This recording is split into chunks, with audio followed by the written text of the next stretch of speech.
10+1 ക്ലാസുകളിലെ Christmas പരീക്ഷയുടെ ചോദ്യപേപ്പർ ചോർന്നെന്ന് MS solution CEO Muhammad Shuhaib സമ്മതിച്ചെന്ന് ക്രൈംബ്രാഞ്ച്. ചോർത്തിയതിന്റെ ഉത്തരവാദിത്തം കേസിലെ മറ്റു പ്രതികൾക്കാണെന്നും ഷുഹൈബ് പറഞ്ഞതായി ക്രൈംബ്രാഞ്ച് SP KK മൊയ്തീൻകുട്ടി പറഞ്ഞു. കൂടുതൽ അന്വേഷണം നടക്കുകയാണെന്നും ക്രൈംബ്രാഞ്ച് SP KK മൊയ്തീൻകുട്ടി പറഞ്ഞു.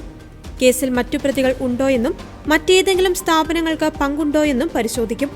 പ്രതികൾ തമ്മിലുള്ള സാമ്പത്തിക ഇടപാടുകൾ പരിശോധിക്കുകയാണെന്നും SP പറഞ്ഞു. ക്രിസ്തുമസ് പരീക്ഷയുടെ +1 ഫിസിക്സ്, കെമിസ്ട്രി, ബയോളജി, കണക്ക് വിഷയങ്ങളുടെയും SSLC ഇംഗ്ലീഷ് പരീക്ഷയുടെയും ചോദ്യപേപ്പറുകളുടെ ചോർച്ച മാത്രമാണ് നിലവിൽ അന്വേഷിക്കുന്നത്.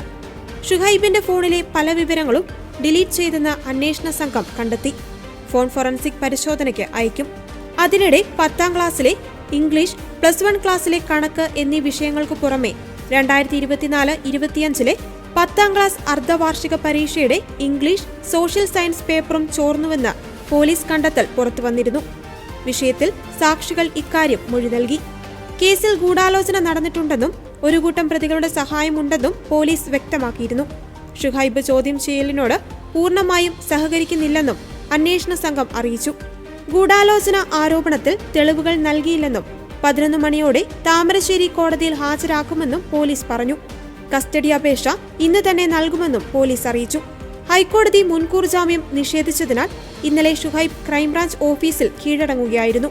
താമരശ്ശേരി കോടതിയിൽ ഹാജരാക്കിയ ശേഷം ഷുഹൈബിനെ ഇന്ന് കസ്റ്റഡിയിൽ വാങ്ങുവാനാണ് ക്രൈംബ്രാഞ്ചിന്റെ നീക്കം. ചോദ്യക്കടലാസ് ചോർത്തി നൽകിയ മലപ്പുറത്തെ സ്വകാര്യ സ്കൂളിലെ പ്യൂൺ അബ്ദുൾ നാസറിനെ ക്രൈംബ്രാഞ്ച് കഴിഞ്ഞ ദിവസം അറസ്റ്റ് ചെയ്തിരുന്നു.